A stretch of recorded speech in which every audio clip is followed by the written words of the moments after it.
Yeah, welcome back to ThinkTech. I'm Jay Fidell. It's the 5 o'clock block. We're doing a special show right now because we have a fundraiser going on. This is called ThinkTech Needs Your Help. And joining me in this effort is Carol Munley, Executive Vice President and Chief Operating Officer of ThinkTech, and one of our directors, Peter Adler. So happy to have you here both. Say It's hi. a pleasure. It's a great pleasure. Nice to see everybody. Carol, let's start with you. Why are we doing this fundraiser? Well, as our viewers know, we are a nonprofit, and so we rely on underwriters, we rely on donors, we rely on grants that we apply for. And this year has been a particularly tough year for the community in terms of raising money and getting underwriter support. But to keep us going, we really need continued funding because it doesn't pay our rent and it doesn't pay our staff. As probably many of our viewers know, both Jay and I are volunteers, and our directors like Peter are volunteers, and our hosts are volunteers, and our guests are volunteers. But we still need to raise some money, and that's where we are today. Yeah, it's a huge community and it's a significant enterprise, and we run 24/7 every day, all night. That's what we do. And we have an enormous amount of content we put on, and it's growing all the time, and our geography is growing all the time. So we cover all the islands, we cover the national stories with national guests and hosts, and we cover international things too with people who usually have a connection with Hawaii, but they are doing talk shows elsewhere in various places. I could list all the places in the world, but we don't have time for that. But we do have time to talk to you, Peter. Peter, you're a director and you're a Core 3.0 and you're all over the place. And I know from interviewing you before that you are a graduate of the Peace Corps, which makes you a very special person, also an author. Okay. And you've been observing ThinkTech for 5, 10, 20, 50 years, a long time. And I wanted to get an idea from you about, what kind of outreach do we have? What kind of response do we have? What do our viewers think of our content? Well, let me first say congratulations to both you and to Carol on carrying the weight on this and lifting this up and keeping this thing alive and moving and dribbling the ball down the court and just doing a superb job. And as I have the others on the board of directors, everybody's been pitching in to do this. ThinkTech is a wonderful, wonderful project.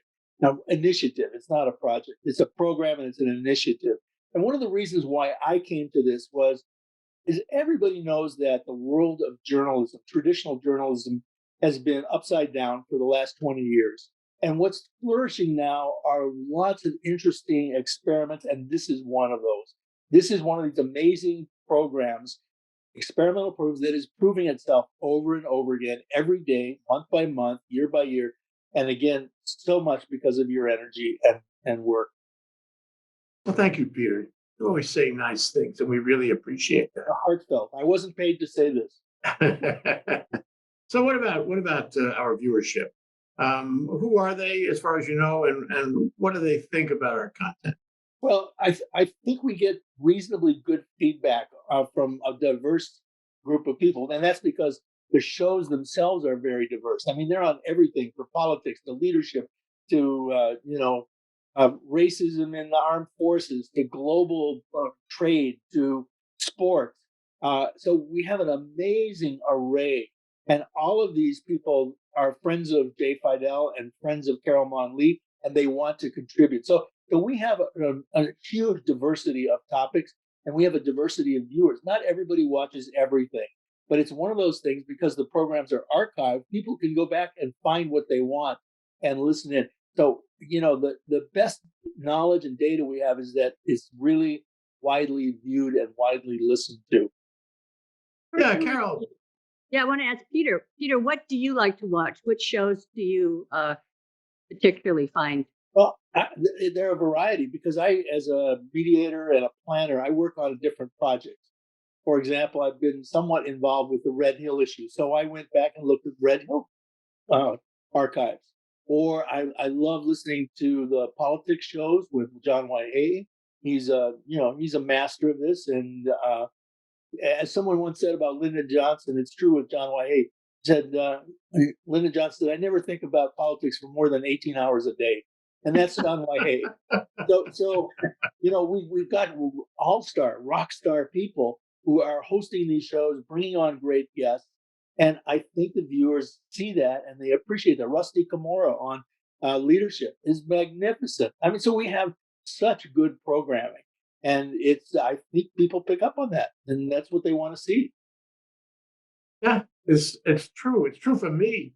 If I want to watch, I can turn it on anytime from my computer, my phone. I can watch and I can see what's going on. I suppose I have to do that. It's my job. But Carol, I was going to ask you, Carol. What is it about this fundraiser that's different from all others? What is it about this fundraiser that is sort of a special expression of how ThinkTech operates? Well, this year, as everybody knows, the pandemic, has been a critical year for everybody. And some businesses, some organizations aren't going to make it. We've been very lucky because, as it turned out, in the beginning of last year, we downsized. We ended up moving to a smaller studio, and we started to experiment with Zoom, right? With Skype and Zoom. And as the pandemic hit, and as our downtown studio was basically closed to hosts and guests, we were able to pivot this past year to Zoom. And we've become basically, we feel, quite adept at using Zoom for all of our shows now. 100% of our shows are via Zoom. And in addition to that, we have stepped up our content tremendously to respond to the needs of the community, to respond to the health issues, to respond to the economic issues. Of course, all of us remember politics from last year, the elections, and the resulting, so many stories and matters that needed to be dealt with. But we responded by being able to bring in new programs, new speakers to address all of these issues.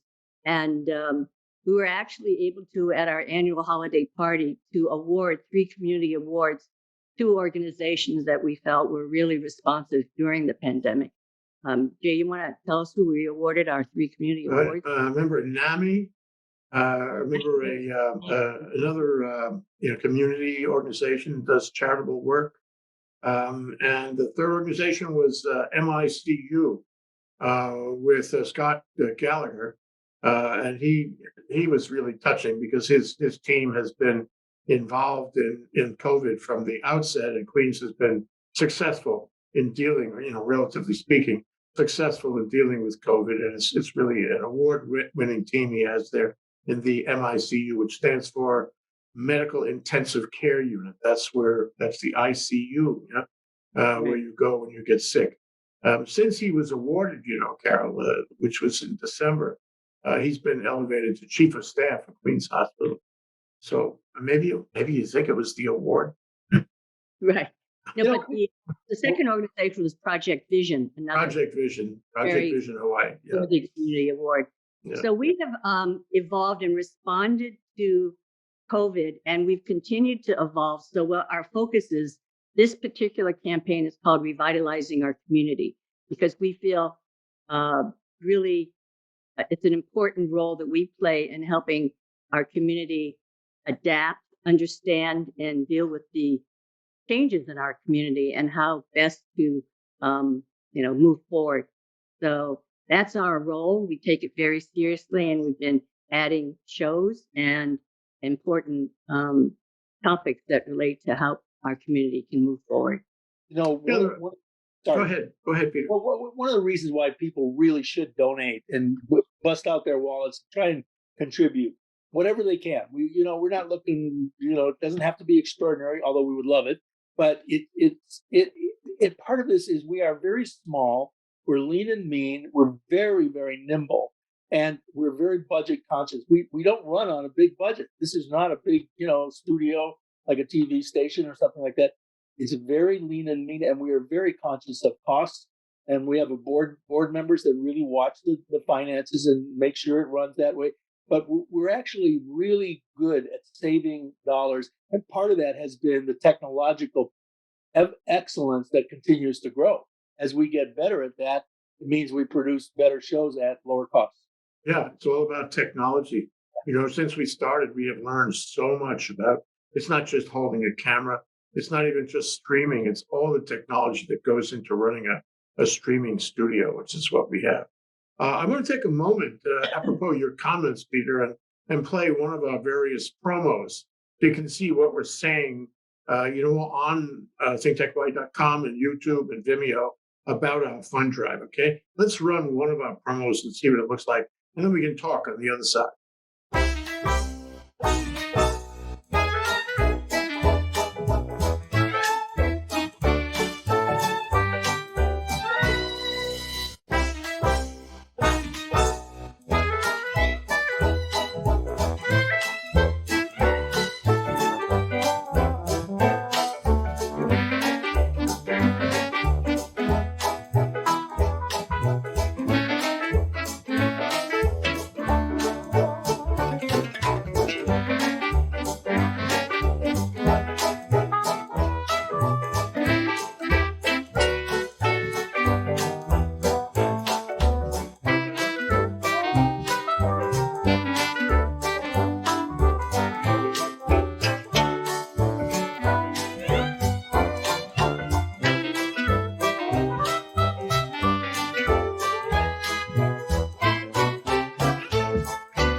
I like that.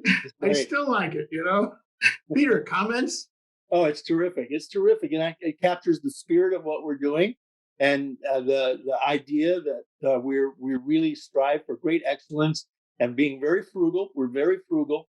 So these are worthy investments for community members and for companies and for individuals to donate whatever they can and whenever they can. But right now is especially important because it's a drive. All right.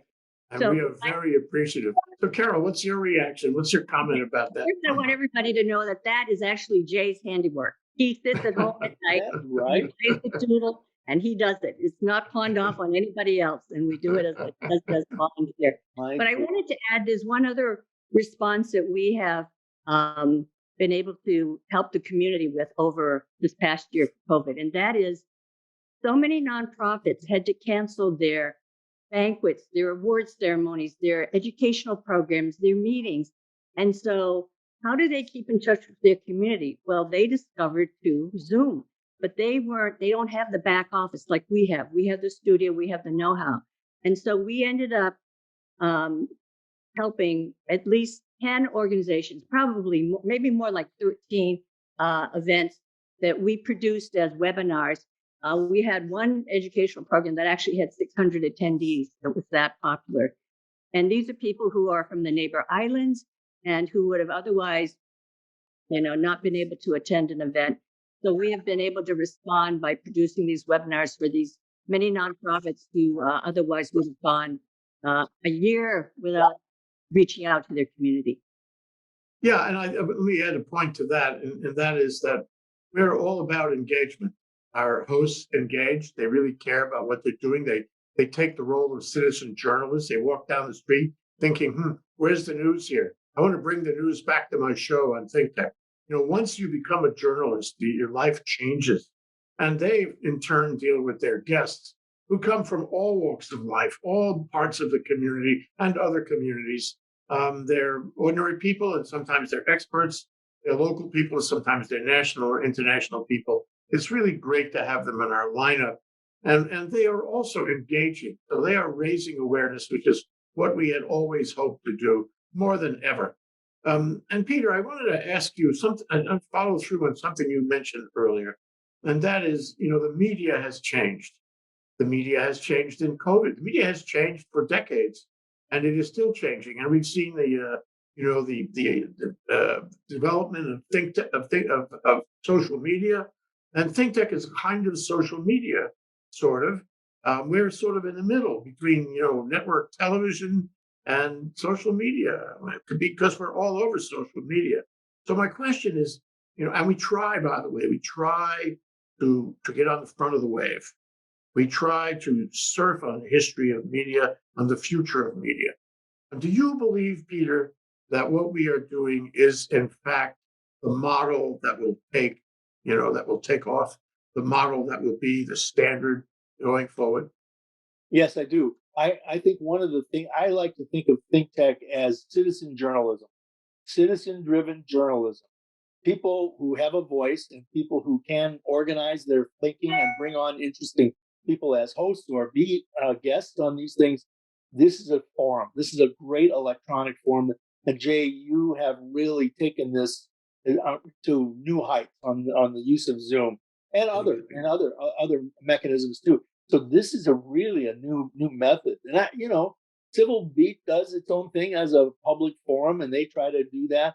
And there are comment sections in the advertiser, and but this is still a churning world. It's a changing world, and I think citizen-driven journalism that covers things that are of local interest and to local people at writ large, I think, is part of the future of journalism.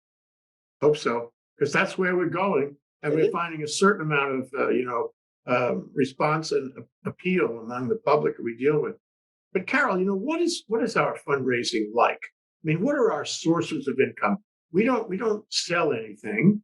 We are truly nonprofit, and we rely on generous people to stay on the air, so to speak. But what are our sources? Well, we don't charge, of course. Everybody can view our content for free on YouTube or on our website, on Vimeo. So our content is free, as I mentioned already. So much of our staffing is free. So we're run by a lot of volunteers. But our primary sources of income in the past, of resources in the past, were underwriters, corporate underwriters like Hawaiian Electric, Kamehameha Schools, other organizations, and they would give us annual amounts of money. Unfortunately, what we've seen this year, and we can't blame them, that because of their own economic issues, some of them aren't able to support us again this year, or have reduced their amount of support. So we have large underwriters. We're talking about the $5,000-$10,000 range. Then we've had small donors, and we've had a number of fundraising fund drives for the years, and we've usually been doing them online. And typically, we've had two fund drives a year, and raised maybe $15,000-$20,000 for a fund drive of small donations, $50, $100. We're very grateful for those. But last year, because of COVID, we had to make an adjustment. We knew what people were suffering. We don't want to be, that we are not indifferent to everybody else's issues. So we only had one fund drive last year. And this year, here it is, May, we're going to do, and we didn't do one earlier this year. We're doing it now. We will see how the rest of the year goes in terms of our own needs. So we're doing a small fund drive this year. We've also been very active in applying for grants over the years. But as anybody who's applied for grants knows, some grants are unrestricted, which we can use then to cover overhead like rent and staffing. But a lot of grants require you to define a project. So it's project based. And last year we applied for 4 grants and we received 3. And one was restricted, which we're very grateful for. Sydney Stern Trust, we're very grateful.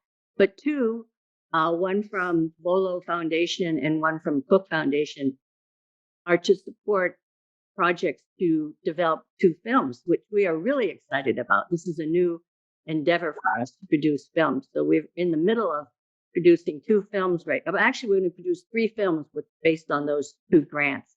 It's a new avenue for us, but the content is really part of our overall mission of raising public awareness. So, Jay, you want to talk about our films, but so that's basically how we've been raising money to keep us going on a day-to-day basis. Yeah, we want our films to be relevant to issues. I mean, if you're a citizen journalist, you are very sensitive to everything that happens. You learn to roll with the news, to follow the news, every thread that you can pick up. You kind of gobble it up and put it in your hopper and process it. And then when you get on the air, you're happy to interpret it and report it. So that every subject for every film has to be totally relevant to our community. So we're making 3 films. The one that we're right in the throes of right now is the interaction of COVID and climate change, both ways, how COVID affects climate change and how climate change affects COVID. and how it is a very difficult spiral of risk, and we should be alarmed about it because the combination is worse than either of these existential threats.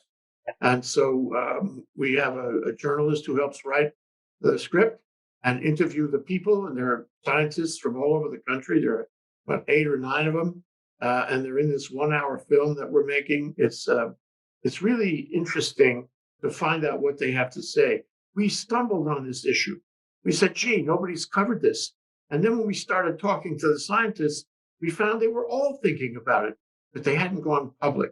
So we're helping them go public on a very interesting and maybe slightly threatening issue that everybody should be aware of and concerned about. The other 2 films we're making, one is about agriculture in the state of Hawaii, which is a real challenge, has been a real challenge since the plantations, I could go on, since the plantations closed down. And the other is the sister of agriculture, it's aquaculture. We're surrounded with water, and there's fish in those waters, and it's complicated, but we need to feed ourselves. We need to be sustainable and resilient in the case of extreme weather or any manner of threat. And right now, we import 90% of our food from the mainland. This is really inappropriate because we are an agricultural community. We made our bones on agriculture for 100 years. Now we have trouble, making diversified agriculture. We have to do that. So we want to publicize the programs, the possibilities, the people involved, and encourage young people to go into agriculture and aquaculture. Very important for our time, very important for us today. And so we feel all of those subjects are completely relevant. And you, Peter, what do you think? Well, I was going to say these are such good examples of the kind of cutting edge and innovativeness of ThinkTech and how we're sort of at the frontier of it. And again, very nimble, very flexible, very able to run down and try something. And if it doesn't work, back out of it and go down another channel and see if it does work. So I admire the nimbleness that we have, that you have displayed and that the board supports. And by the way, I think every board member, they're all volunteers like myself, and all of us contribute. We are contributing to these fund drives. And Jay and Carol, if they're not, let me know who, and I'll go harass them. No, they all do, Peter. It's true. And it's always the case. Yeah. Yeah, and it's about putting your money where your mouth is. If you support this, you got to help. Yeah. And Jay and I also contribute. Of course. And this is after we take 0 salary. We can. But it's, if you like to do it, if it's the right chapter in your life, you feel, a psychic benefit out of spending your time this way, there's no issue that you want to do everything you can to make it work. Let's take a look. Jay Hemingway described work as that which you feel bad after doing. So that's not what we're about here. This is work, but it's such a joy. It is a joy. It's true. Every day is a joy. It makes life worthwhile. Let's take a look at the second promo that we have, and then we could comment on the other side of that one. Okay.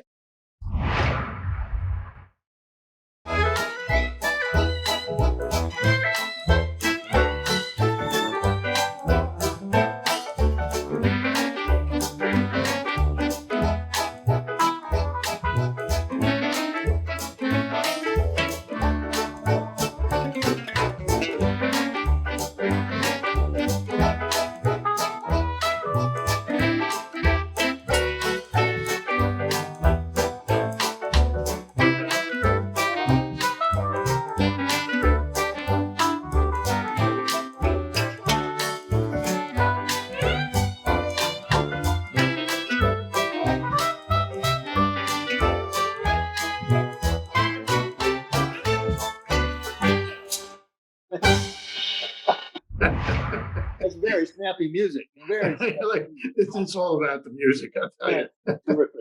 So, Carol, what do you take away from that? What's the best part of that or the worst? Best part of that is the address, thinktechhawaii.com. Donate. The donate button's there. And we take PayPal, we take your credit card, or if you want to mail us a check, we have the address. I'm sure we can put the address back on the bottom, but we'll take a check, we'll take a credit card, PayPal.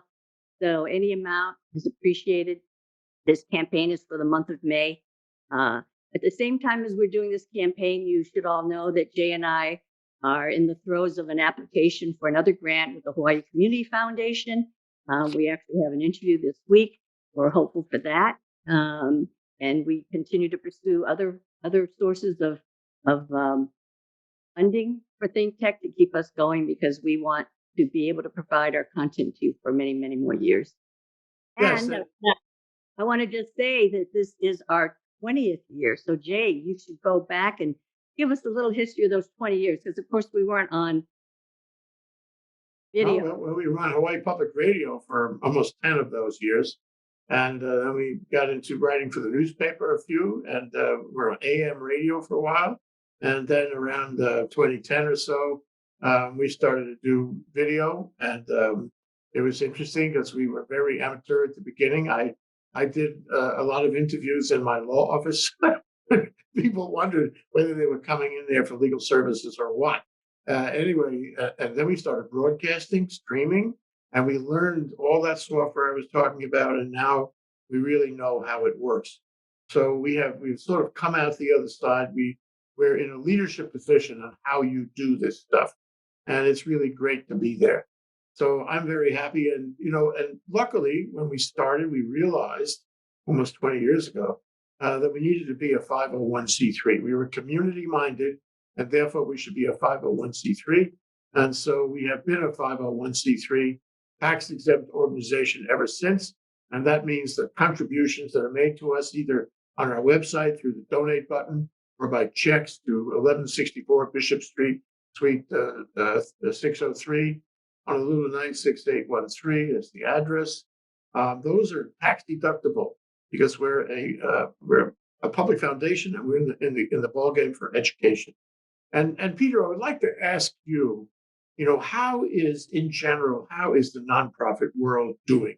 This is not an easy question, but I would sure be interested in your answer about where we fit in the nonprofit world and what the future of nonprofits is for this country, for Hawaii.